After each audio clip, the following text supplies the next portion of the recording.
નમસ્કાર, આપ જોઈ રહ્યા છો લખત ન્યૂઝ અપડેટ ચેનલ। તમામ સમાચાર અને અપડેટ મેળવવા માટે ચેનલને સબસ્ક્રાઇબ કરો અને બેલ આઇકન પર ક્લિક કરો જેથી તમામ સમાચાર અને અપડેટ તમને મળી રહે।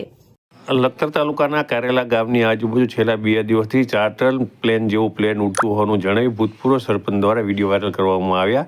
ગઈકાલે 2 થી 3 ચક્કર માર્યા, આજે બપોર સુધીમાં 2 થી 3 ચક્કર માર્યા હોવાનું જણાવવામાં આવ્યું। લખતર તાલુકાના કારેલા ગામના ભૂતપૂર્વ જાગૃત સરપંચ કિશોરસિંહ ઝાલા દ્વારા તેમના ગામ ઉપર છેલ્લા 2 દિવસથી ઓછી ઊંચાઈએ ઉડતા ચાર્ટર પ્લેન જેવા પ્લેનના વિડીયો ઉતારી વાયરલ કરી સવાલ ઉઠાવ્યા હતા કે તેમના ગામ કારેલા ઉપર છેલ્લા 2 દિવસથી ચાર્ટર પ્લેન જેવું પ્લેન ખૂબ જ ઓછી ઊંચાઈએ ઉડી રહ્યું છે।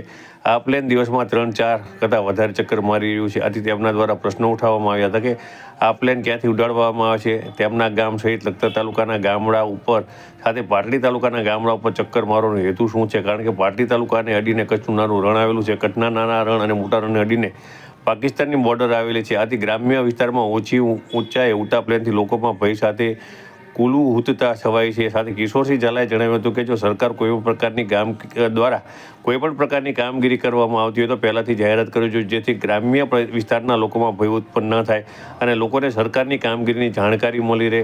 તેમણે વધુમાં જણાવ્યું હતું કે સરકાર દ્વારા શું કામગીરી કરવામાં આવી રહી છે તેની જાહેરાત વહેલાસર કરવામાં આવે તો જે ગ્રામ્ય વિસ્તારની જે હાલની પ્રજા છે તેમની અંદર જે ભય અને કુલુતા છવાઈ રહી છે તેમને તેની જાણકારી મળી।